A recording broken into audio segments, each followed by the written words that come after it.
Amados hermanos, bienvenidos todos. Les voy a pedir que vayamos a Primera de Corintios capítulo 11. Primera de Corintios capítulo 11. Vamos a leer del 17 al 34.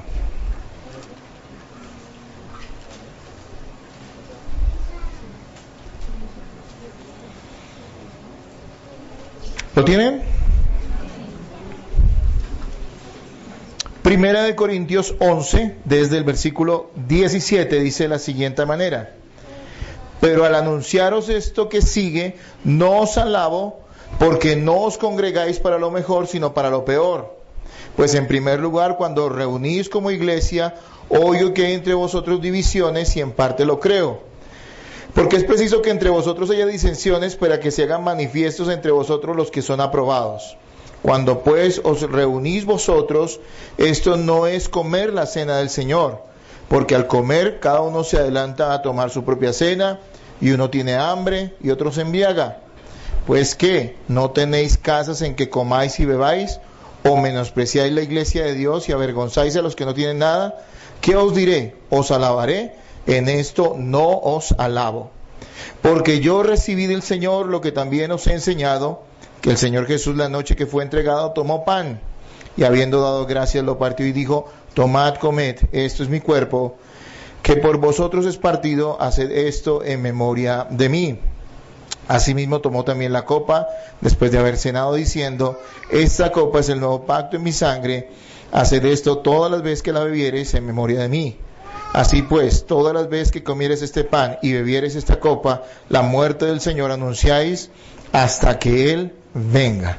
De manera que cualquiera que comiere este pan o bebiere esta copa del Señor indignamente, será culpado del cuerpo y de la sangre del Señor. Por tanto, pruébese cada uno a sí mismo y coma así del pan y beba de la copa, porque el que come y bebe indignamente sin discernir el cuerpo del Señor, juicio come y bebe para sí, por lo cual hay muchos enfermos y debilitados entre vosotros, y muchos duermen. Si pues nos examinásemos a nosotros mismos, no seríamos juzgados, mas siendo juzgados, somos castigados por el Señor, para que no seamos condenados con el mundo. Así que, hermanos míos, cuando os reunís a comer, esperaos unos a otros. Si alguno tuviere hambre, coma en su casa, para que no os reunáis para juicio. Las demás cosas las pondré en orden cuando yo fuere. Versículo 26, en voz alta y clara, todos, por favor.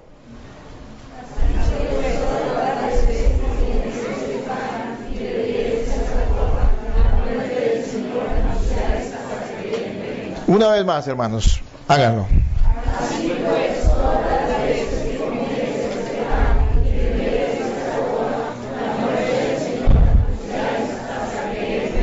¿Cuál será la enseñanza de hoy? ¿Cuál será el tema de la enseñanza de hoy? La cena del Señor. Ese es el título de nuestra enseñanza, la cena del Señor. Amén. Hace poco terminamos de celebrar el 20 de julio. ¿Qué celebra el 20 de julio, hermanos? La independencia nacional, ¿sí? Eso es una festividad donde la gente saca banderas, hay un desfile militar, eso hace cerca de 200 años se realiza. Y de una u otra manera, aunque ya no tiene tanto significado para la gente, es un motivo de alegría, porque celebramos ese día la independencia. Quiere decir que estos países, o este país, perdón, dejó de ser una colonia española para ahora autogobernarse, ¿sí? La festividad del 20 de julio solo tiene trascendencia ¿para quiénes? Pues para los colombianos. Sé que el 4 de julio se celebra la independencia de los Estados Unidos, pero nosotros no somos gringos, ni yo lo soy, y por lo tanto no tiene mayor relevancia para nosotros, pero para los colombianos el 20 de julio tiene algún significado. ¿Qué es una celebración o una festividad? Es una forma alegre de recordar algo que sucedió en el pasado, que tiene significado para un grupo específico de personas, ¿sí? Así que cada vez que hay una festividad, la gente está recordando algo que sucedió en el pasado, pero lo está haciendo de una manera alegre, ¿no? Digamos, nadie festeja el aniversario de que alguien murió, ¿no? Eso simplemente es una remembranza, un recordatorio, ¿no? En este caso, cuando hablamos de la cena del Señor, no estamos hablando simplemente de recordar algo, sino de celebrarlo. ¿Por qué? Porque recordamos con gozo la obra perfecta de Cristo en la cruz y en su resurrección a favor de aquellos que creen y confían exclusivamente en Él, ¿sí? Esta celebración que hacemos, que se llama la Cena del Señor, tiene profundo significado, pero ¿para quiénes? Para los cristianos. No tiene significado para las demás personas. Por eso, la Santa Cena, la Cena del Señor, no se le brinda a todo el mundo. Se le brinda a los que la Iglesia puede comprobar que verdaderamente son hijos de Dios y se ha demostrado por su fruto y por su vida, ¿sí? Una iglesia genuina de Jesucristo, hermanos, algunos estarán pensando en este momento, bueno, pero ¿qué importancia tiene la Cena del Señor? Sé que todos piensan que es algo importante, pero a veces ni siquiera saben por qué. Bueno, quiero decirle que la Cena del Señor es un acto importantísimo, es una ceremonia absolutamente importante para la verdadera iglesia de Cristo. Una iglesia genuina de Jesucristo no solo lo es por su prédica, sino por su práctica correcta de los distintivos de la iglesia del Nuevo Testamento. Hermano, encontrar una iglesia que predique bien hoy no es tan fácil. O sea, que predique bien significa que se apegue a las Escrituras y que predique la palabra de Dios. Pero créame que eso no es lo que estamos buscando finalmente, solamente que se predique bien. Hay gente que ha llegado incluso a esta iglesia y sé de otras iglesias a las cuales personas han llegado, donde se predica bien la palabra de Dios, pero ellos solo quieren eso, escuchar un buen sermón e irse a sus casas y seguir su vida individualistamente. En la serie que estamos tratando de Somos Iglesia, le estamos enseñando a la iglesia, a los hijos de Dios, lo que es ser comunidad y lo que una iglesia verdadera de Jesucristo no solamente predica, sino lo que hace. Hay unos distintivos que caracterizan a la iglesia de Jesucristo, a la iglesia del Nuevo Testamento. Así que usted debe saber que usted pertenece a una iglesia de Cristo, no solo porque se dé un buen sermón, sino porque verdaderamente se está tratando de vivir y de aplicar y de practicar lo que el Señor nos ha enseñado, nos ha dejado como directiva o nos ha mostrado que debemos hacer como iglesia en el Nuevo Testamento. Cosas como ¿qué? Como una sana membresía. Una iglesia de Jesucristo tiene que saber diferenciar entre aquellos que son verdaderamente hijos de Dios y aquellos que simplemente asisten a una iglesia, porque eso ha causado mucha confusión. Hay iglesias donde cualquiera que entró un día ya le están diciendo hermano, o le están diciendo que es un cristiano.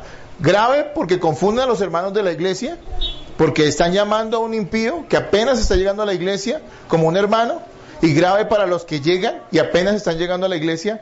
¿Por qué? Porque ellos están confundiendo al no saber, al creerse cristianos sin que verdaderamente lo sean. Así que una iglesia de Cristo tiene una sana membresía, tiene un liderazgo correcto, y eso ya lo enseñamos en el pasado en esta misma serie, acerca del pastorado conforme la Biblia lo enseña. Practica la disciplina bíblica. Eso quiere decir que una iglesia de Jesucristo no es indiferente frente al pecado de sus miembros, sino que con amor, pero con claridad, trata con el pecado de ellos. También una iglesia de Cristo tiene una visión apropiada del ministerio de la mujer. Todo esto lo he enseñado en la serie, y usted puede buscarlo en internet para escucharlo nuevamente. Así que en la iglesia de Cristo, la mujer tiene el lugar digno que Dios le dio, y no es el lugar de liderazgo, sino es el lugar de servicio y básicamente de la administración y la bendición de su propio hogar. Hay servicio en la iglesia para la mujer, pero ciertamente no es el de la enseñanza a la iglesia en general, y tampoco el de presidir, el de ser pastoras, como algunos dicen, ¿sí? También una iglesia de Cristo tiene adoración cristocéntrica, y asimismo ministra, y a esto hoy, este es el punto que quiero que aprendamos hoy, porque sé que usted posiblemente nunca ha escuchado una enseñanza acerca de esto. Es la administración correcta de los sacramentos. Esa palabra puede sonar muy rara, ¿no? Porque sabemos que relacionamos los sacramentos con la Iglesia Católica. Pero hermano, no se confunda. Los sacramentos son ceremonias ordenadas por Cristo, ¿sí? Ahora, en la iglesia tradicional, la Iglesia Católica tiene como 9, algo así, 8, 9. Yo me acuerdo que en el colegio estudiamos eso. Una cantidad de cosas que obviamente se han inventado. Pero sí, Jesús dejó 2 ceremonias. No, la Iglesia de Cristo no es una iglesia de ritos o de prácticas raras, de procesiones, nada de eso. Nada de eso ordena. Pero sí hay 2 cosas puntuales que el Señor dice que debemos hacer. Una es el bautismo en agua de los creyentes. Y la segunda, que es ordenanza, es la participación de la cena del Señor para los creyentes, ¿sí? Hermanos, el bautismo y la cena del Señor son mandatos de Cristo que la iglesia neotestamentaria consideraba que si estos no se practicaban correctamente, entonces ni siquiera se podía considerar una verdadera iglesia del Señor. Hermanos, yo lo que quiero enseñarles en esta mañana lo hago de todo corazón, porque ha habido una consigna en mi vida y un deseo fuerte en mi corazón desde que comenzamos esta iglesia hace poco más de 3 años, y es que esta sea una iglesia bíblica.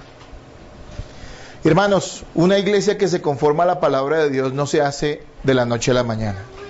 Nosotros estamos en un proceso. Las iglesias reformadas tienen un dicho que me parece muy apropiado: iglesia siempre en reforma. Quiere decir que tenemos el pensamiento, la actitud de Pablo de creer que no lo hemos alcanzado ya todo, pero que seguimos adelante. Y nosotros tenemos que aprender tanto acerca de lo que es una iglesia bíblica. Hay conceptos que ya manejamos, hay cosas que estamos practicando, pero hay otras cosas que nosotros tenemos que ajustar.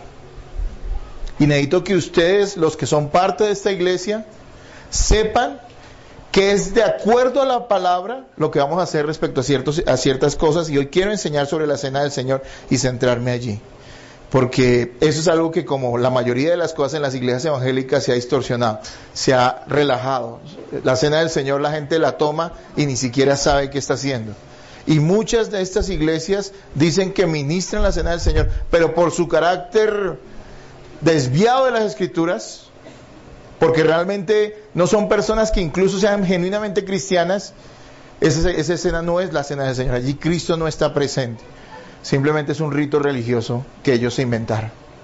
En esta iglesia queremos participar de la mesa del Señor, y por eso quiero que hoy sea claro para usted esta enseñanza, hermano. Amén. Contextualicemos un poquito. La iglesia de los Corintios era particularmente problemática. Si usted lee la epístola a los Corintios, usted va a llegar en un momento dado a concluir o a pensar que posiblemente ellos no eran cristianos, porque es que tenían tantos problemas por causa de su carnalidad, que uno pensaría que esa gente realmente está lejos de lo que es un cristiano verdadero.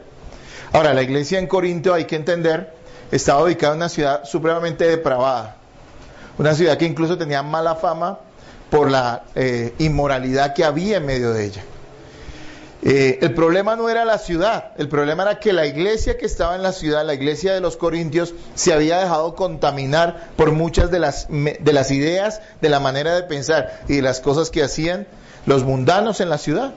Así que se había dejado penetrar por esa cultura pecaminosa.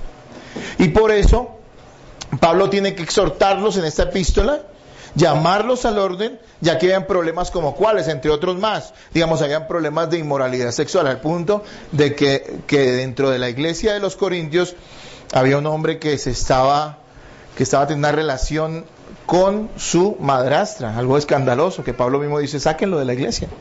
Terrible, no se ha arrepentido, y ustedes le están permitiendo que esté allí. Ustedes son peores que él. Bueno, no lo dice así, ¿no? Pero los está reprendiendo, les está diciendo: ustedes están alcahueteando eso y ustedes deberían avergonzarse de eso. Saquen a ese malvado de medio de ustedes. Habían problemas como problemas matrimoniales, y por eso escribe el capítulo 7, donde él les dice qué debe hacer una persona, digamos, cuando llega casada a la iglesia con un marido inconverso. Y presenta y dice que incluso habla de las relaciones íntimas en la pareja y de no negarse el uno al otro. O sea, que esos problemas estaban allí y por eso él los estaba tratando. En la iglesia de Corintio habían divisiones. Cada uno se había hecho un bando, ¿no? Y algunos dicen: yo soy de Pablo, de Apolos, de Pedro, Cefas. Y algunos más espirituales decían: yo soy de Cristo, ¿sí? Pero Pablo les dice: eso sigue siendo división. Habían divisiones entre ellos. Había un mal uso de los dones espirituales. ¿Saben que al parecer en la iglesia de Corinto habían dones espirituales? Dones que en ese momento fueron dados a la iglesia, muchos de ellos, y que hoy ya no se manifiestan de esa misma manera dentro de la iglesia de Cristo, pero que ellos los poseían, hasta profetas, ¿no?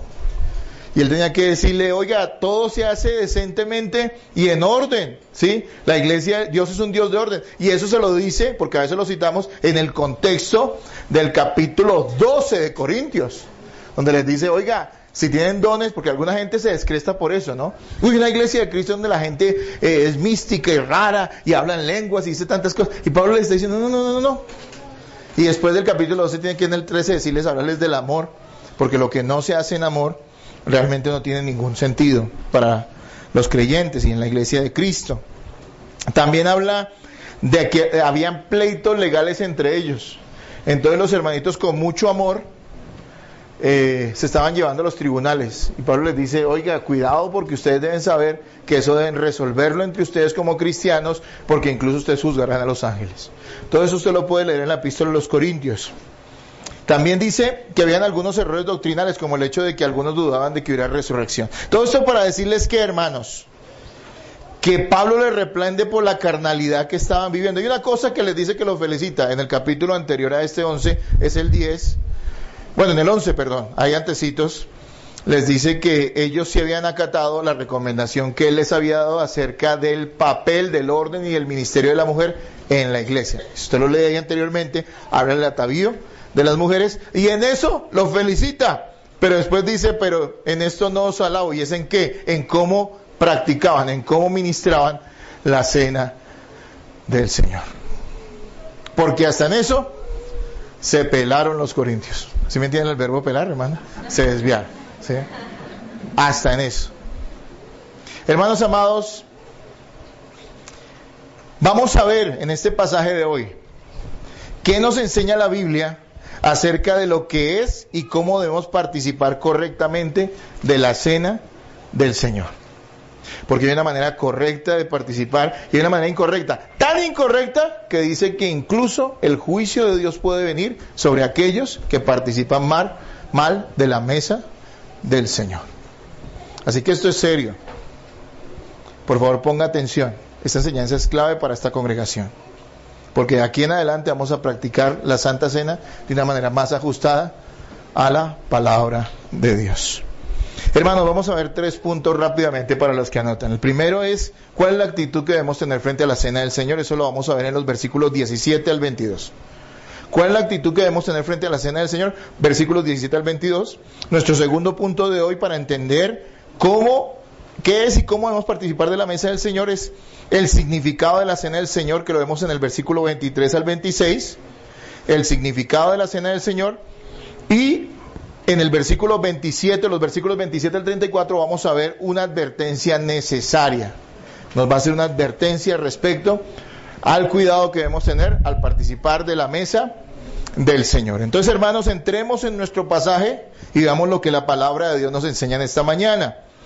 ¿Cuál es nuestra actitud frente a la cena del Señor? Debemos participar con respeto y reverencia, no con liviandad, ligereza o mundanalidad. Ustedes me van a ayudar y nuevamente vamos a leer el versículo 17 al 22. Por favor, léanlo para que lo tengan muy presente. Lean ustedes.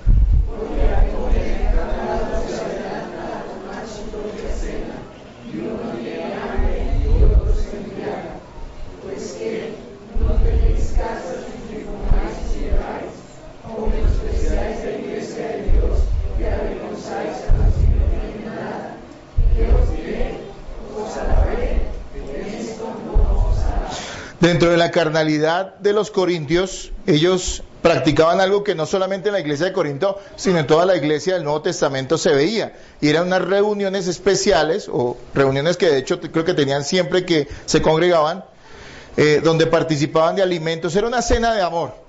Literalmente se dice en la palabra griega que se usaba ahí era ágape. cenas de amor. Entonces, ¿qué hacían los hermanos? Al principio se reunían, nosotros tenemos que tener ágapes acá también, ¿no es cierto? Son chéveres los ágapes. Pero se reunían y compartían alimentos y cada uno llevaba y entre todos comían y la pasaban bueno, y dice que al final lo que hacían era participar de la cena del Señor. O sea, primero comían su cena y después participaban de la mesa del Señor. Pero como en una iglesia mundana, pues lo que se hacen las cosas, ¿cómo se hacen las cosas? Pues mundanamente, lo que estaba pasando con los corintios era que ellos habían desviado esas cenas de amor. Que vemos incluso desde Hechos 2, ¿no? Y yo le doy una enseñanza, allí nos dice que ellos se reunían y partían el pan, y dice que compartían, tenían comunión unos con otros, eran este tipo de ágapes.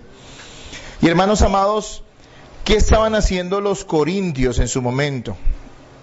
Ellos habían convertido esa cena de amor en un desenfreno de glotonería y embriaguez. ¿Qué pasaba de acuerdo a lo que intuimos o vemos en el pasaje más bien? Que resulta que los hermanos ya perdieron esa esencia de la unidad allí, y lo que hacían era que cada uno llevaba sus propios alimentos, lo cual no está mal, eso se puede hacer, pero lo que pasa es que los ricos de la iglesia llevaban grandes banquetes, me imagino, que acomodaban su mesa, ponían manteles, pollito, lechoncito, no sé, bueno, no sé qué ponían, gran cantidad de alimentos allí, y comían. Y los pobres de la iglesia llevaban cualquier cosita, pasemos al siglo XXI, una guapanelita con un caladito, ¿sí? Porque no tenían mucho dinero, y se acomodaban también en un lugar, en un sitio, en un rinconcito del sitio de reunión, y allí ellos comían. Y dice que entonces los ricos se jactaban, se ufanaban, y no compartían lo que llevaban. Así que ellos, se volvió simplemente un desorden. Dice que incluso, y eso es algo que no nos cabe en la cabeza, algunos al parecer se embriagaban. Imagínense en una reunión de un ágape de amor en la iglesia, y algunos, entiéndame que culturalmente, bueno, nosotros aquí la cerveza y el vino de lejos, ni con un palo la tocamos, ¿no es cierto? Porque sabemos que culturalmente eso aquí se rechaza mucho, ¿no es cierto? Bueno, sabes, aclaro pues para los que se incomodan que tomarse un vino en diciembre no es pecado, ¿sí me entienden? Uno, ¿sí? Si ya empieza a ponerse cariñoso, ya es pecado, hermano, ¿sí me entienden?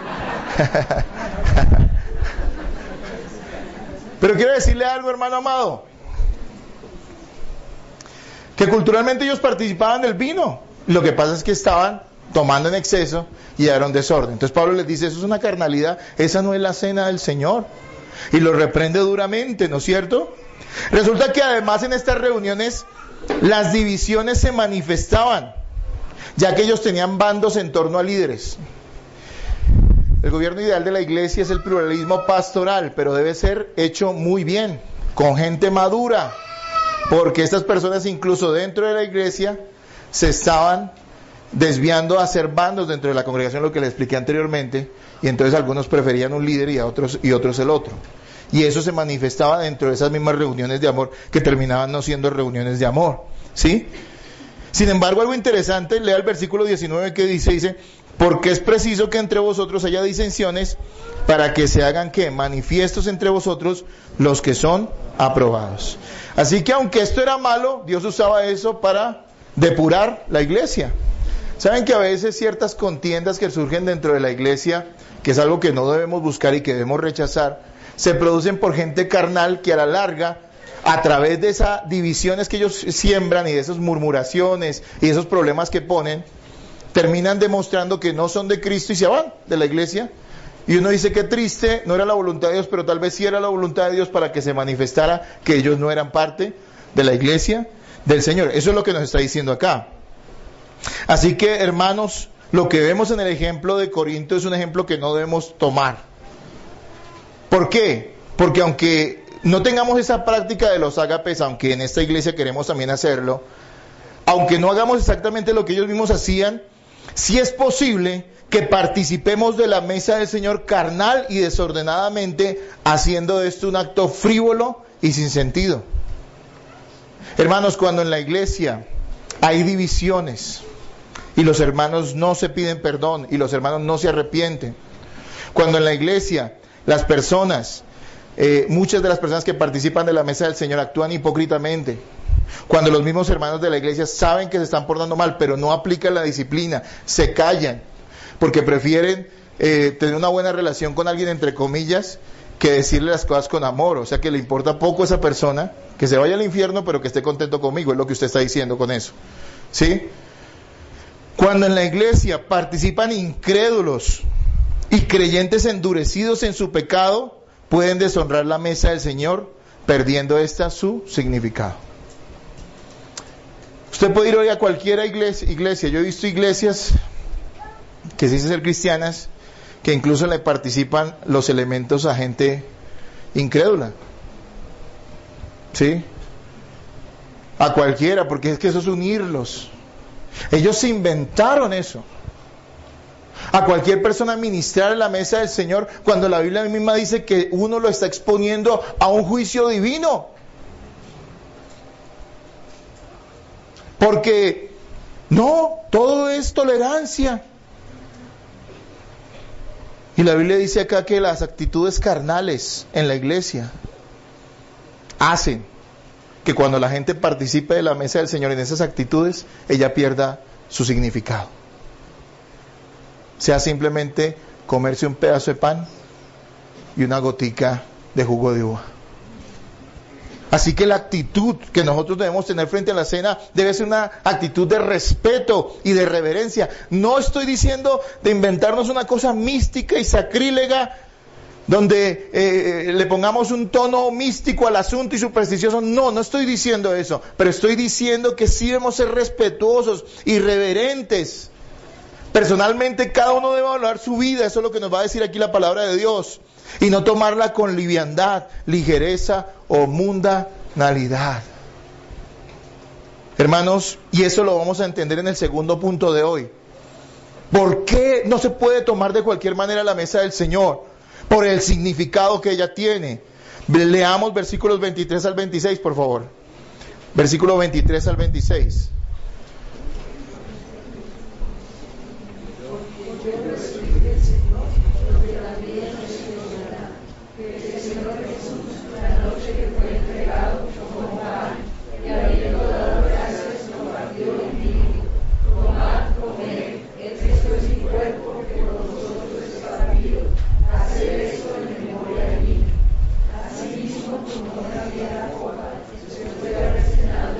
Diciendo: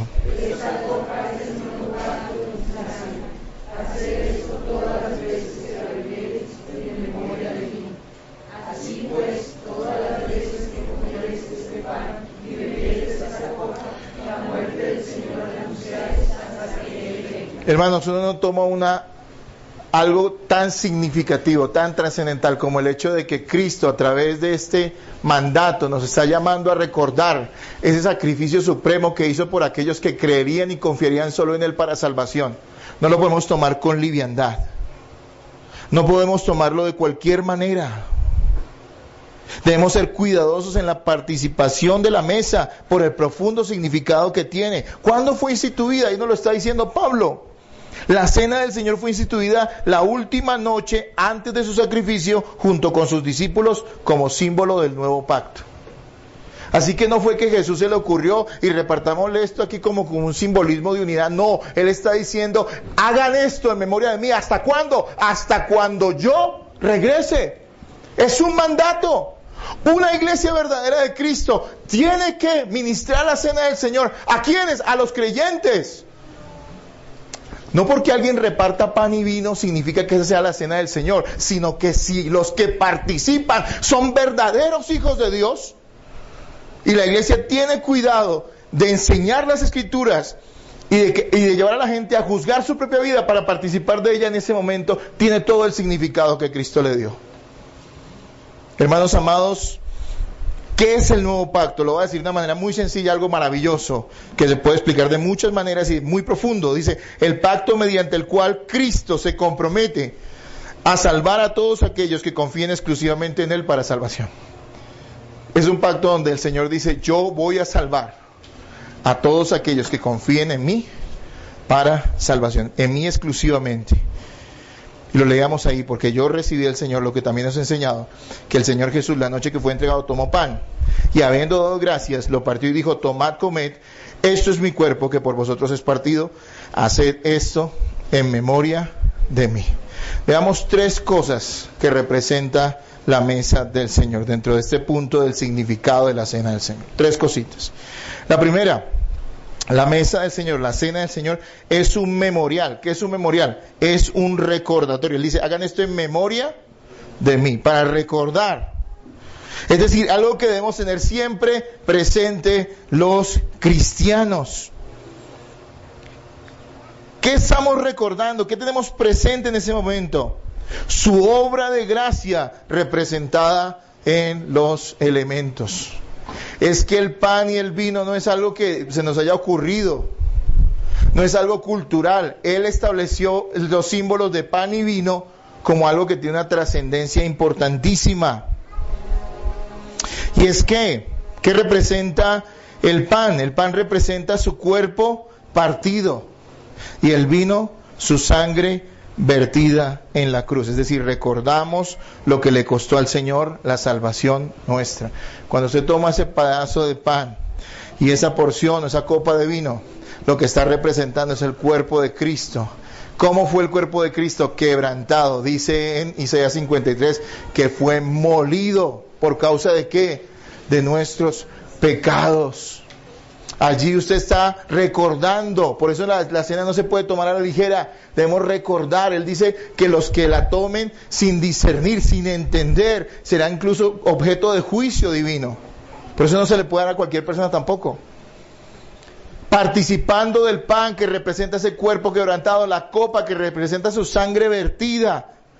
Y debemos recordar que esa fue la manera, esa manera cruenta en la que Dios obtuvo la salvación de los pecadores que confíen en Cristo y se arrepientan de sus pecados. Ese pan partido, esa sangre derramada, representa la ira de Dios aplastando a su Hijo para no tener que aplastarte a ti, hermano. Él fue tu sustituto en la cruz. No sé, habrá gente que esté acostumbrada de pronto por su profesión y eso lo entiendo, pero la sangre es bastante escandalosa, ¿no es cierto?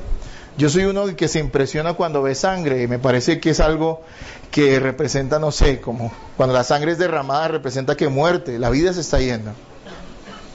Y el Señor tomó esa idea y esa ilustración del vino para representar esa sangre, lo que costó. Cristo en la cruz fue aplastado por nuestras rebeliones para que nosotros no tengamos que ser aplastados por Dios, por nuestros pecados. ¿De quiénes? De los que creen en Cristo, no de todo el mundo. ¿Se acuerdan lo que Jesús dijo en la cruz? Señor, ¿por qué me has desamparado? Cristo tuvo que decir eso una sola vez en toda la historia, representando ¿a quién? A usted y a mí, a los que creímos y confiamos en Él para salvación. ¿Para qué? Para que no tengamos que repetir eternamente. ¿Sabe qué es lo que la gente dice hoy en el infierno a esta misma hora? Ellos tienen que estar diciendo, Señor, ¿por qué nos has desamparado? El juicio de Dios está sobre ellos. Y la sangre de Cristo derramada y el pan que representa el cuerpo de Cristo quebrantado es un símbolo de ese nuevo pacto. Debemos recordarlo. Dice ahí en el 24-25, y habiendo dado gracias lo partió y dijo, tomad, comed, esto es mi cuerpo que por vosotros es partido, haced esto en memoria de mí. Asimismo tomó también la copa después de haber cenado diciendo, esta copa es el nuevo pacto en mi sangre, haced esto todas las veces que la viereis en memoria de mí. Entonces, número uno, la Santa Cena, la Cena del Señor es un memorial, un recordatorio de lo que Cristo hizo en la cruz para salvarnos a nosotros. Número dos, la Cena del Señor es una participación. ¿Qué quiere decir esto? Que los que la toman están completamente involucrados con Cristo. Esto no es para personas que duden de que son cristianas, es para personas que verdaderamente están compenetradas con Cristo, ¿sí? No participan simples espectadores, sino personas que se identifican como dentro del pacto de salvación. ¿Eres salvado? ¿Tu vida demuestra que eres salvado? Debes, y yo diría, tienes que participar de la mesa. Tú eres una persona que dice ser cristiana, pero está viviendo de una manera desordenada, de una manera que prueba que posiblemente tú no eres cristiano, entonces tú deberías abstenerte de participar de la mesa del Señor. Hermano amado, Jesús representa esta compenetración, o sea, esto es un extremo. Él no está diciendo vengan los que yo les simpatice, participen de la mesa los que les parece que yo soy un Dios tierno. Él no está diciendo participen de la mesa los que les parece y yo les parezco simpático y la quieren llevar bien conmigo. No, Él está diciendo los que comen mi carne y beben mi sangre, esos son los que son partícipes de la salvación, son suyos. Imagínense, habrá una forma más explícita, yo creo que la palabra más explícita de describir a aquellos que son de Cristo, que los que han comido su carne y bebido su sangre. Mire que incluso esta frase, dentro de las mentes extraviadas, ha llevado a doctrinas erróneas, ¿no? Ustedes saben que la Iglesia Católica, de acuerdo a sus tradiciones y obviamente de su ceguera, creyó que lo que Jesús aquí estaba diciendo literalmente es lo que ellos consideran que es la misa, ¿no? La misa es un acto donde el centro es algo que llaman Eucaristía, que básicamente trata del hecho de que ellos creen que la hostia se convierte literalmente en el cuerpo de Cristo y el vino se convierte en la sangre. Ahora todo lo mezclaron dentro de la hostia, ¿no? En la sangre de Cristo, o sea que ahí está Cristo. No es que, si yo le pregunto a un niño, ¿aquí esto qué es? Y le dicen, es una oblea, ¿sí? En el caso de la hostia, ¿no? El niño tiene más lógica que una persona de estas. Le dicen, no, este es el cuerpo de Cristo. Este es Cristo. Por eso lo tienen en un sagrario, ¿no? Esto es simplemente como algo para que lo sepan, ¿no? Entonces ya lo meten en una cajita que está muy adornadita, que en muchas ocasiones es de oro. Y por eso los católicos nunca se arrodillan a orar, digamos, de espaldas a eso. Porque creen que es un sacrilegio. Así se han desviado, ¿no? Eso es una locura. La Biblia dice, o lo muestra Jesús, lo que está diciendo es que es un símbolo. Pero Él está diciendo de una manera explícita para nosotros los cristianos que entendemos que ese es un símbolo sagrado que representa nuestra unión con Cristo de una manera explícita, ¿no es cierto? A ver, yo quiero que todos vayan a Juan 6, 53 al 56, por favor. Evangelio de Juan. Y tenga el dedo donde estamos porque ahí seguimos en nuestro texto. Juan 6, 53 al 56.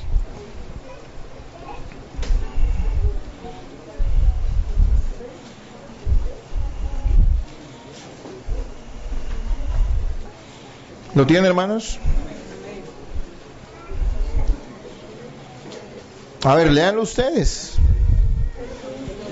A ver, Juan 6, 53 al 56, por favor, léanlo ahora. Ya.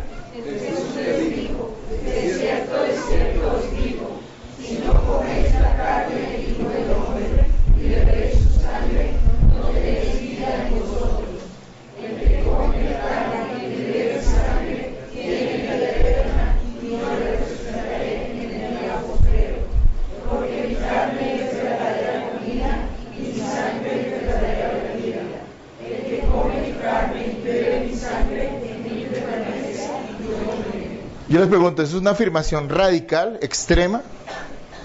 ¿Sabe que incluso, si no me equivoco, por esto querían apedrear a Jesús?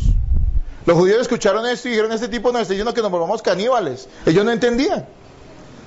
Porque les está diciendo, ustedes tienen que estar tan compenetrados conmigo que deben entender que a través de ese sacrificio cruento, que es la sangre derramada y el cuerpo partido del Hijo de Dios, solo por medio de eso ustedes pueden ser salvados de sus pecados. ¿Cómo participamos de esa verdad? Porque no es que sea en el momento de la cena que eso pasa, no, eso pasa a través de la fe que tenemos en ¿quién? En Jesucristo. ¿Quién ha comido su carne y quién ha bebido su sangre? ¿Quién ha puesto su fe en Jesucristo exclusivamente para salvación? Solo en Él para salvación. ¿Sí? Eso quiere decir que usted cree que realmente Cristo murió en la cruz por usted, por sus pecados, y usted entiende que usted es un vil pecador que merece el juicio divino, que Dios aplaste su vida por causa de sus pecados, y ahora está confiando solamente en Jesucristo para que lo salve. Así que la cena es el símbolo, no es que suceda en ese momento, sino que es el símbolo de aquellos que han, por la fe, comido su carne y bebido su sangre, y eso nos hace partícipes. Yo les decía que la cena del Señor en este punto es una participación, eso nos hace partícipes de todos los beneficios que ganó para nosotros por su cruento sacrificio. Él nos ha dado vida eterna, tenemos el favor y la bendición de Dios y Él ahora nos ama. Eso es lo que la palabra de Dios dice. ¿Qué es además la cena del Señor? Hemos dicho que es un memorial, es un recordatorio. Número 2, hemos dicho que es una participación. Y número 3, hemos dicho que, ahora lo voy a decir, una confraternidad. O sea que número 1, recordamos lo que Cristo hizo por nosotros cada vez que participamos de la mesa. Número 2, somos partícipes y demostramos que somos de Cristo al demostrar, al participar de ese acto, que nuestra fe está exclusivamente puesta en Él para salvación y que Él es nuestro Señor y para Él vivimos. Y número 3, es una confraternidad. ¿Qué quiere decir esto? Es una identificación clara con la iglesia de Cristo. Es decir, con los que son familia de Dios. Por eso es muy importante que entiendan. Y todas las referencias que vemos a la participación del pan, de la mesa del Señor, es en comunidad. Es en la reunión de la iglesia. Así que es acá, hermanos, en la iglesia, donde participamos del pan como una comunidad.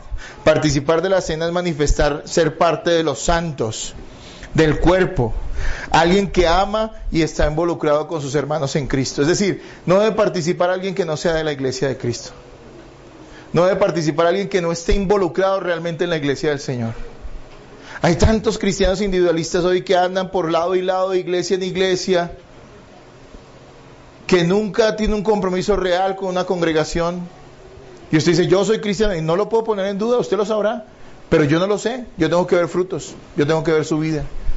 Y es mi deber como pastor saber a quién ministramos y a quién hacemos partícipe de esta mesa, que prueba que es parte del cuerpo de Cristo esa persona. Lo prueba ante los ojos nuestros como hombres. Dios sabrá si realmente esa persona es suya. Así que la cena no es para personas que no quieren involucrarse en la congregación. No son personas que no quieren involucrarse con la familia de Dios. No son para personas que simplemente quieren entrar y salir de una reunión, llegar tarde, irse temprano. Porque no están realmente ligados en la vida práctica con la iglesia de Cristo. Y esto le cuesta a muchos. Y es posible que al escuchar esta cosa algunos no quieran volver a la iglesia. Y estoy dispuesto a pagar ese precio. ¿Sabe por qué? Porque queremos ser una iglesia bíblica, una iglesia del Señor. No queremos simplemente aglomerar personas en este lugar. Gloria a Dios por todos los que vengan. Queremos que muchos vengan. Trabajaremos porque muchos vengan. Pero queremos que esos que vengan sean creyentes. Dios los trate y se involucren con la iglesia de Cristo.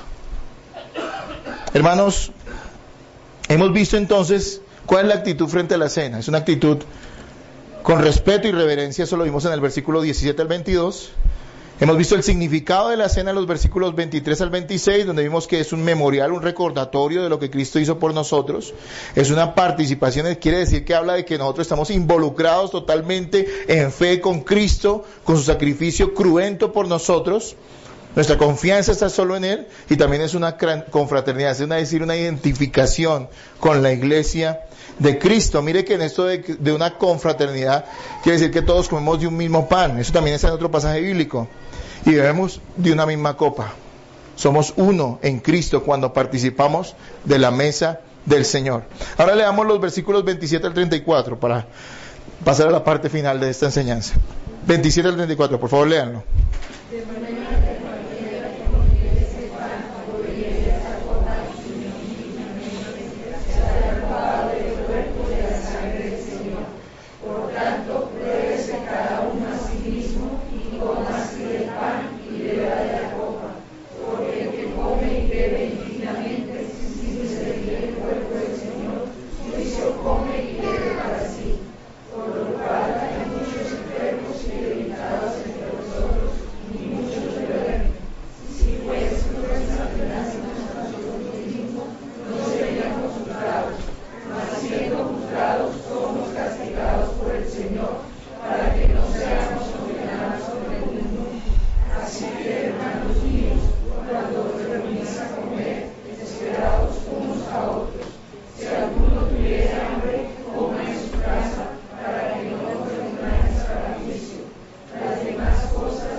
Mire lo que Pablo hace. Primero que todo les describe el problema. Les dice, ustedes están siendo carnales, gente mundana, tomando la iglesia como cualquier cosa.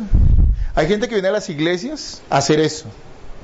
Hay jóvenes que vienen a seducir jovencitas, Hay muchachas que vienen a ser coquetas. Hay matrimonios que nunca quieren arreglar su vida, pero quieren seguir diciendo que son cristianos. Hay personas que quieren seguir en sus vicios y en sus pecados y aún así decir que son parte de la iglesia de Jesús. La iglesia no puede avalar eso. Pablo se lo está reprochando, le está diciendo, ustedes están tomando como cualquier cosa al congregarse. Lo estábamos viendo en el primer punto que vimos hoy. Después les recuerda lo sagrado, lo importante, lo cuidadoso que es participar de la mesa al recordarles qué significa. No es comer pancito y un juguito que no sé por qué lo hacemos, pero se ve lindo en la iglesia. No, si tú haces eso, abstente, porque hay juicio para ti de parte de Dios. Si donde estás reunido es una iglesia verdadera de Cristo. Hermanos, después de recordarles lo hermoso que es el significado de los elementos del pan y del vino, Pablo le hace a los corintios y nos hace a nosotros una advertencia necesaria. La cena, hermanos, es una gran bendición, pero puede llegar a ser tomada para juicio personal. Y hay que tener cuidado. Y mire, yo cuando estudio esto, en el Nuevo Testamento no veo una advertencia más dura que la que hace a estas personas que están participando mal de la mesa del Señor.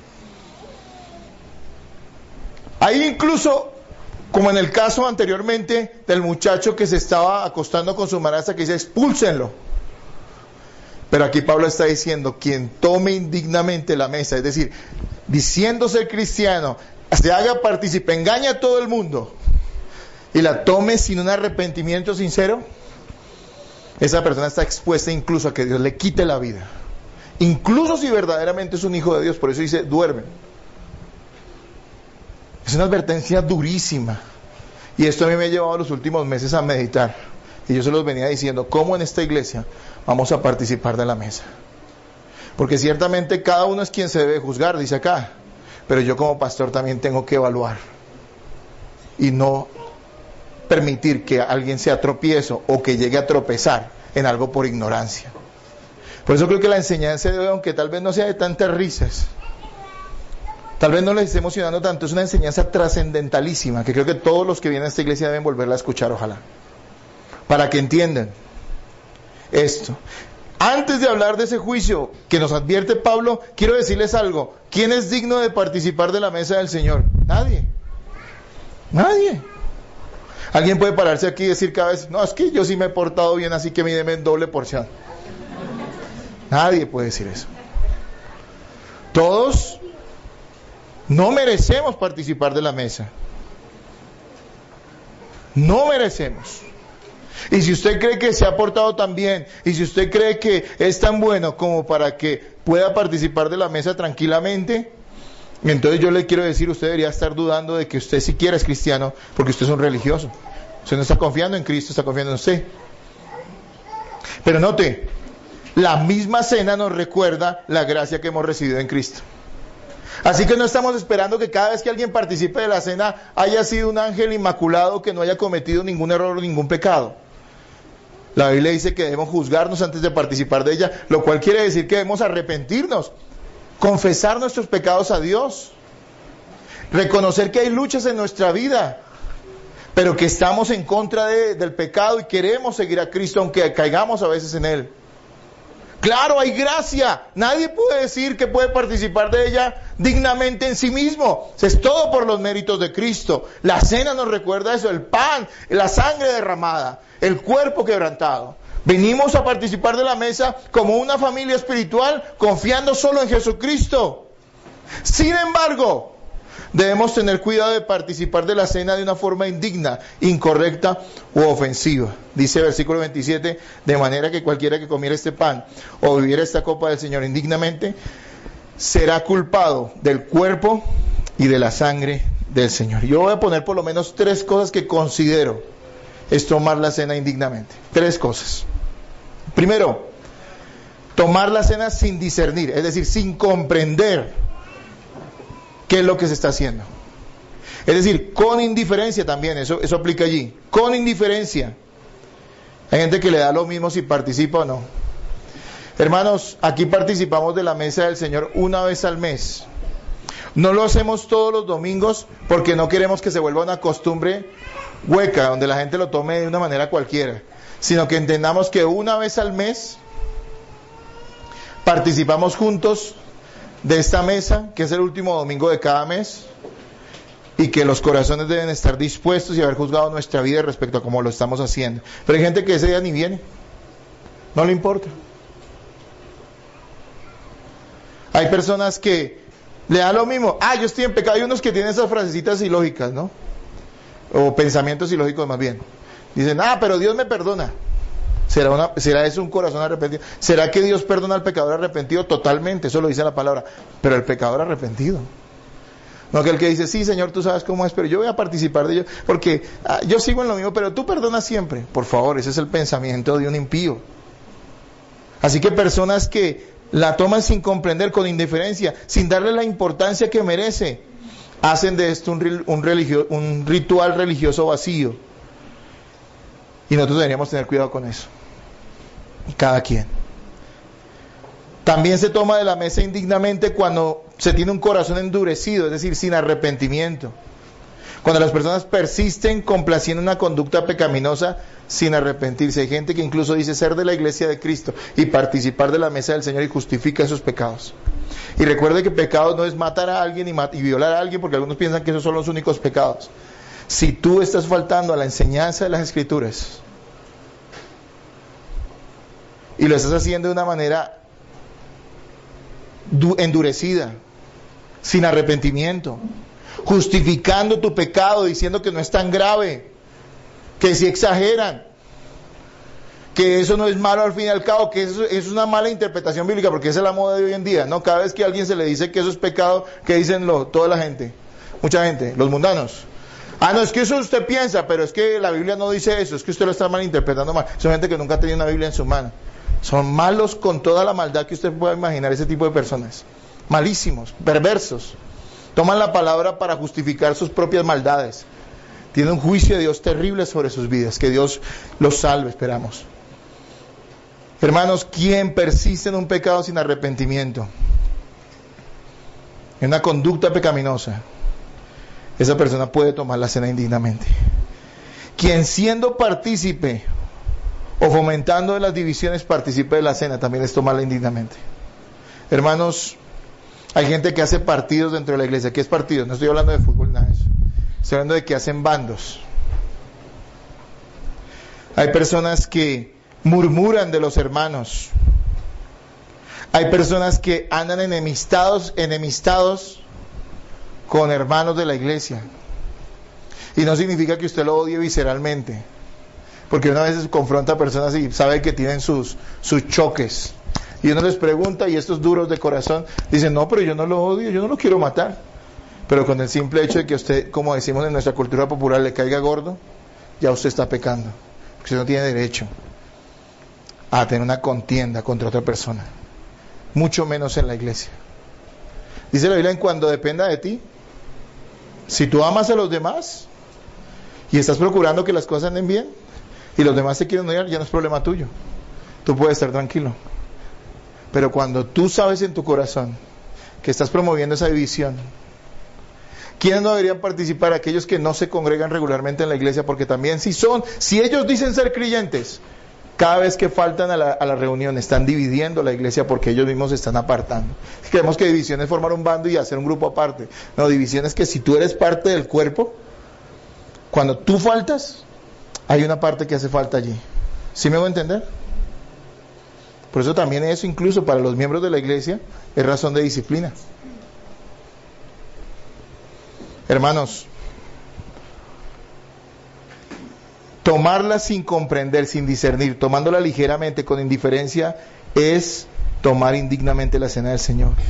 Con un corazón endurecido y sin arrepentimiento, es tomar la cena indignamente. Y cuando soy partícipe de divisiones, de murmuraciones, de enemistades con hermanos, también estoy tomando la cena del Señor indignamente. Cuando empecé en el Evangelio, me acuerdo que había mucha más solemnidad para la mesa del Señor. Pasábamos todos al frente, y me acuerdo que el pastor decía, no siendo una iglesia con la mejor doctrina, pero tenían cosas ciertas, y algo del Evangelio estaba allí.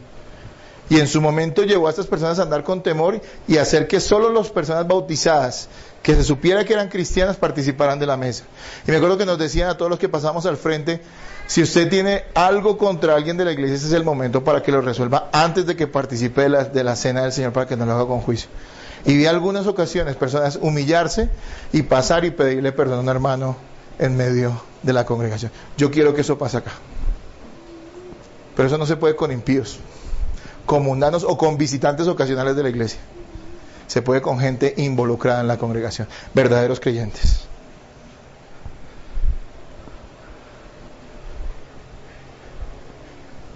Lean el 32 y el 30 y el 32, solo 30 y 32, rápidamente, por favor.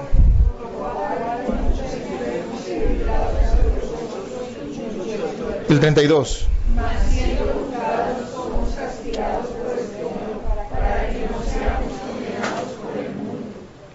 Dice, por lo cual hay muchos enfermos y debilitados entre vosotros, y muchos ¿qué? Duermen. Terribles consecuencias hay para quienes deshonran la mesa, juicio y reprensión de Dios sobre ese creyente, incluso la muerte. Cuando dice dormir, está hablando de creyentes que Dios en un momento dado tiene que cortarlos para que no sigan deshonrando al Señor con su vida. Téngale temor si usted vive en pecado y hace lo que quiere y trama de cristiano y no le pasa nada a usted, ni siquiera una reprensión en su conciencia, ni siquiera el hecho de que cuando le enseñamos usted sea compungido, porque hay gente que se sienta acá, pero ya la palabra le da lo mismo lo que se habla, incluso cuando estoy hablando de eso, y muchos de ustedes están siendo confrontados. Algunos no lo están haciendo y simplemente tienen un corazón duro. Tenga cuidado con eso, porque el Señor dice que incluso está dispuesto a quitarle la vida a sus hijos para que ellos no lo deshonren y sigan en un camino de perdición. Hermanos amados, escúchenme bien acá. ¿Cuál es la solución?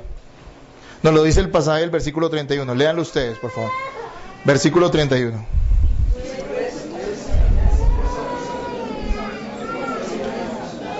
Dice, si pues nos examinásemos a nosotros mismos, ¿no seríamos qué? ¿Qué debe hacer usted? Pero en el momento de la cena, no. Usted debe juzgarse siempre. Es que esto no es un ritual, es un recordatorio. Pero usted debe juzgarse siempre porque usted todos los días está siendo partícipe de ese cuerpo y de esa sangre, que todos los días recuerda que usted fue salvado por gracia. Usted debe juzgar su propia vida. Si usted está andando realmente como Dios dice que debe andar. Y si no lo está haciendo, no es para que se dé golpes de pecho y diga no vuelvo a la iglesia porque yo soy muy malo. No sea tonto. Si usted es un creyente, lo que usted tiene que hacer es arrepentirse y decir, Dios, cueste lo que cueste, voy a confiar en ti. Sé que en ese momento estoy pecando, sé que tengo una lucha dura contra el pecado. Pero quiero, Señor, que por tu gracia me perdones y yo pueda ser librado, limpiado de este pecado. Sigo adelante en fe. Pero nosotros tenemos que arrepentirnos de ese pecado. Tenemos que realmente evaluar si nuestra fe en Jesucristo es genuina.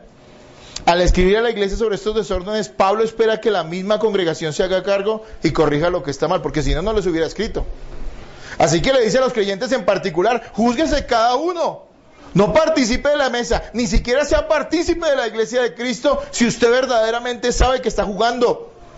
Si usted toma esto como cualquier cosa, no lleve un juicio sobre su vida. Si así Dios juzga con la muerte a los creyentes que se endurecen, ¿cómo juzgará a los impíos, a los incrédulos que están en medio de la iglesia fingiendo? Me imagino el juicio tendrá que ser mucho más terrible para ellos. Y usted al final puede decir, bueno, pero allí en la iglesia de la esquina me dan juguito y un pancito. Me dicen que Dios es amor y que Él les pisa el no. Y que es todo bien. ¿Yo por qué tengo que someterme a esto?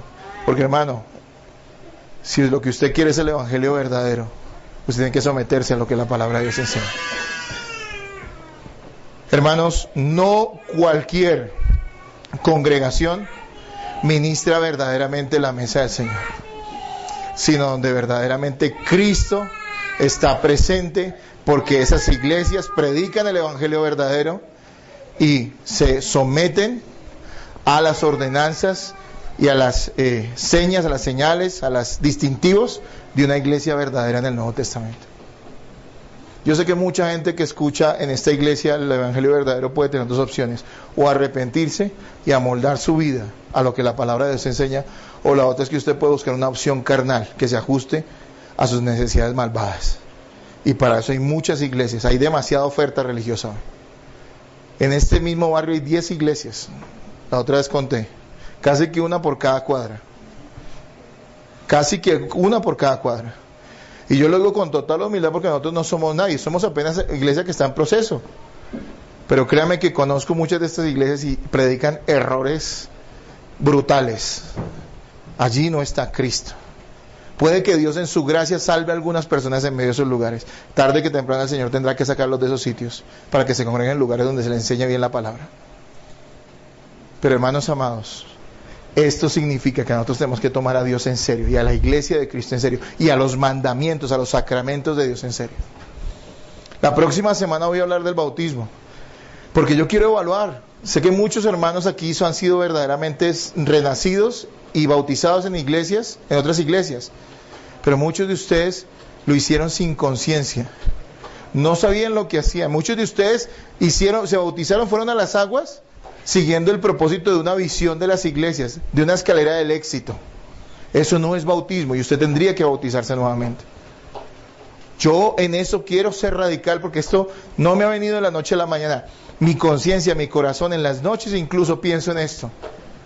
Y me lleva a mí a entender que como pastor no puedo ser una persona que lleve a la gente al engaño. No solamente porque les enseñe bien la palabra, estoy haciendo las cosas bien, tengo que poner en práctica esto. Hay cosas como la disciplina que le hemos enseñado que a muchos les va a costar. Y tal vez algunos ya no quieran volver a la iglesia. Y los amamos, las puertas están abiertas, pero ¿saben una cosa? Tampoco estamos interesados en que estén aquí de cualquier forma. ¿Sí me hago entender? Y usted puede decir que yo no tengo amor. Hermano, tengo mucho amor, de eso estoy absolutamente seguro, por lo que estoy haciendo con ustedes. Si yo quisiera ser un pastor engañador, no me hubiera venido a abrir una iglesia en el lugar donde estamos. Venimos fue a formar congregación de Cristo y no una secta más como las tantas que hay. Y si usted está pensando en renunciar, yo le diría, piénselo bien. Porque si usted es un verdadero hijo de Dios, lo único que puede haber en su vida es arrepentimiento, no el huir. Aquí hemos tenido demasiadas personas, o no demasiadas, corrijo eso, algunas personas que han venido a escuchar la verdad, incluso algunos se hicieron miembros de la iglesia y hoy en día están huyendo de la iglesia por causa de sus pecados. De aquí nadie se ha ido por otra razón que no sea su propio pecado, y en eso estoy tranquilo. Yo les hablo con seriedad, hermanos, porque les amo, porque mi sueño al haber comenzado junto con ustedes esta congregación es que lleguemos a ser una iglesia de Jesucristo en todo el sentido de la palabra y no simplemente un grupo religioso. Eso nos va a costar, como decía, alguna vez dijo un político, Winston Churchill le decía a los ingleses cuando estaban en la guerra, sangre, les prometo una sola cosa, les dijo él a ellos, cuando estaban peleando contra los alemanes, contra los nazis. Winston Churchill les dijo, les prometo una sola cosa, sangre, sudor y lágrimas. Bueno, yo no les prometo eso, pero les prometo que nos va a costar y que nos va a doler que algunas personas ya no estén con nosotros y que las seguiremos amando, pero que entenderemos que quien no se quiere sujetar a Cristo y a la iglesia de Cristo es un impío y es un hombre o una mujer perdida. Y puede buscar otra, es como el que tiene cáncer, ¿no? Alguien tiene cáncer y ¿qué es lo primero que dice a veces muchas personas? Voy a buscar una segunda opinión. Y resulta que estuvo con el mejor, ¿cómo se llama el médico de los cáncer? Oncólogo, con el mejor oncólogo de Colombia. Y él le dijo que tenía cáncer y dice, voy a buscar otra opción. Voy a ir al señor de la farmacéutica de la esquina. El que aprendió a recetar porque el papá le enseñó. Voy a buscar una segunda opinión. Y muchos vienen a la iglesia bíblica, escuchan la verdad y se voy a buscar una segunda opinión. Y se van a donde el sectario, se van donde de la prosperidad, se van donde el que dice que predica el evangelio, pero su práctica de la iglesia, en la iglesia no es cierta. En la aplicación de esta enseñanza hoy, para finalizar, quiero decirles que el significado de la cena del Señor es valorada cada vez que participamos de ella. O sea que adquiere sentido en la medida en que nosotros nos apeguemos a la Biblia para participar de la mesa. Muchas iglesias son descuidadas, por eso la ceremonia que hacen no es la cena del Señor. Pero nosotros queremos ajustarnos a la Biblia.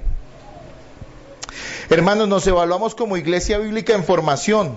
Tendremos más cuidado a quién y cómo invitamos a participar de la cena. Algo que venía a mi cabeza es que cuando usted hace una cena, ¿quiénes van a la cena? ¿Cualquiera? O si, a menos que usted tenga mucha plata y tenga una casa que sea un potrero, usted abre la puerta y dice, todo el que quiere entre. En una cena, usted invita, ¿no es cierto? Jesús no le dijo que participaran de la mesa todos, digo ustedes. ¿Estaba con quién? Con sus discípulos cuando la instituyó, ¿sí o no? A ellos les dio el pan y a ellos les dio la copa. Hermanos, algunos de ustedes dirán, bueno, yo soy creyente, pero yo como pastor necesito saber que usted lo es. Y no es porque yo venga, a ver, dígame aleluya, aleluya. Ay, sí, sí es creyente, ¿no? A ver, a su nombre, gloria, responde, ¿sí? Ver, no.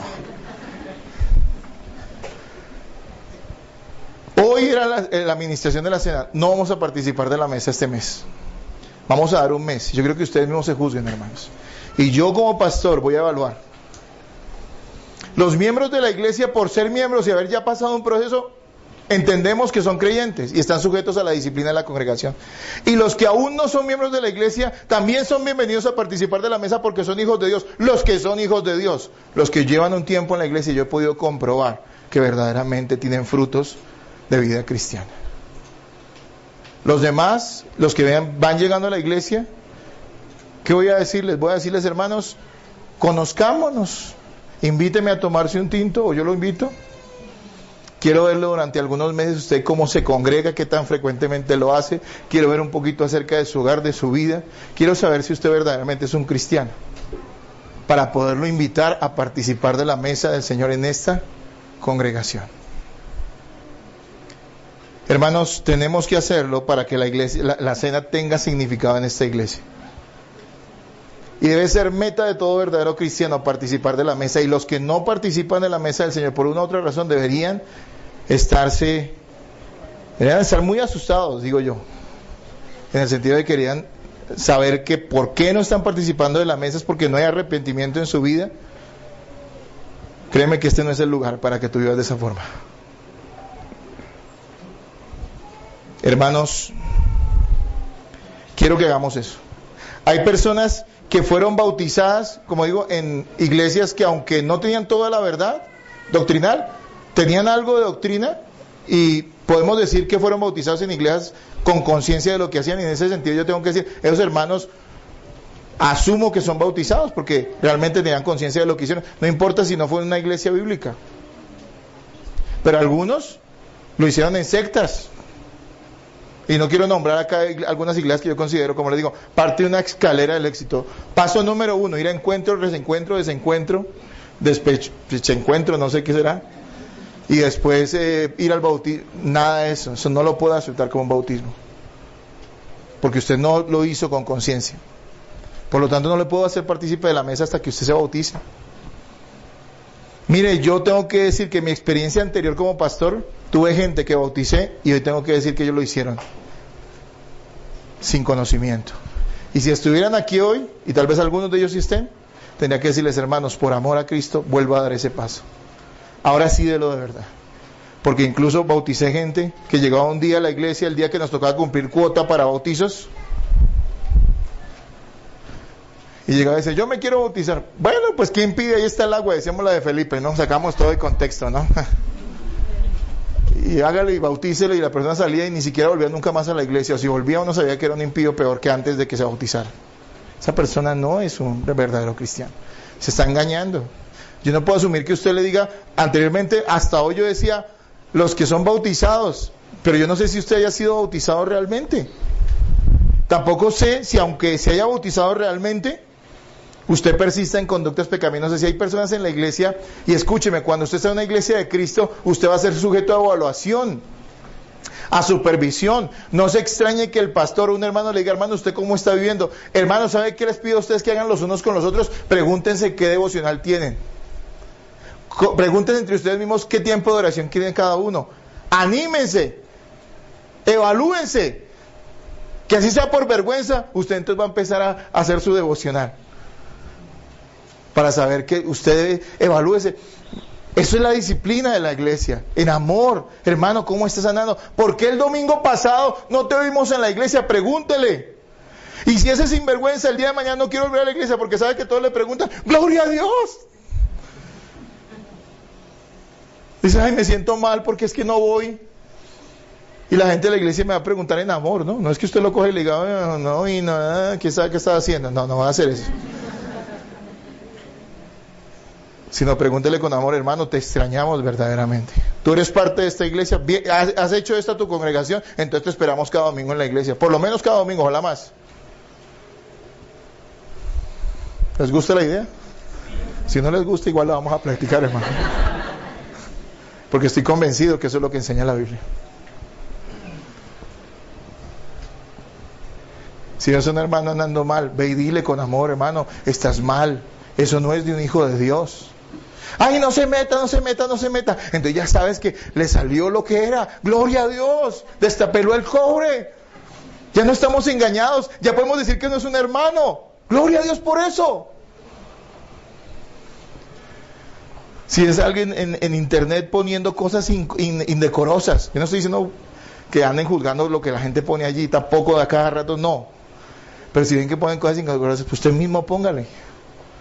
Con amor, hermano, mira, esto no es de un hijo de... Y sabe que póngaselo ahí donde todo el mundo vea. Para que coja vergüenza. ¿Se acuerda que cuando hablamos de la disciplina, que decía Pablo? Expóngalo para que se avergüence y se arrepienta. Pero por favor háganlo con amor. No por desquitarse, no por hacer esas cosas. Háganlo con el amor. Si usted no lo va a hacer con ese corazón de Cristo, es mejor que se calle. Si usted no lo va a hacer porque está interesado en el bienestar y en la bendición de ese hermano, es mejor que se calle.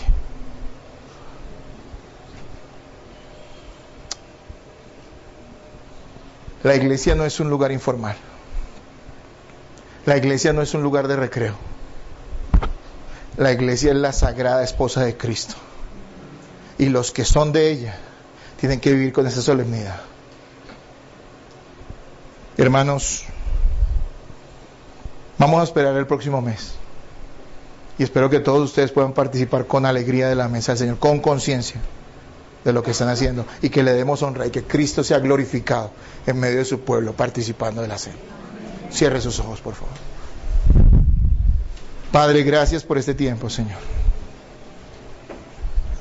Gracias, Señor, por cada persona que ha venido hasta aquí hoy. Gracias, Señor, por cada persona que se dispuso de corazón para escuchar este mensaje. Gracias, Señor, por cada persona que ha sido salvada en esta iglesia. Gracias, Señor, por cada persona que, siendo salva, ha venido a esta iglesia para recibir buen alimento espiritual. Gracias, Señor, porque eres tú quien con tu amor haces que podamos participar de esta mesa con temor y con temblor, pero también con gozo y alegría y confianza en tu gracia en nosotros mismos, sabiendo que ese pan y esa copa representan el más grande acto de amor y de misericordia y de gracias en nosotros que ha habido, Señor. Gracias, Padre, por los que están reunidos aquí hoy. Bendito Señor, que podamos juzgar nuestra vida y no seamos condenados con el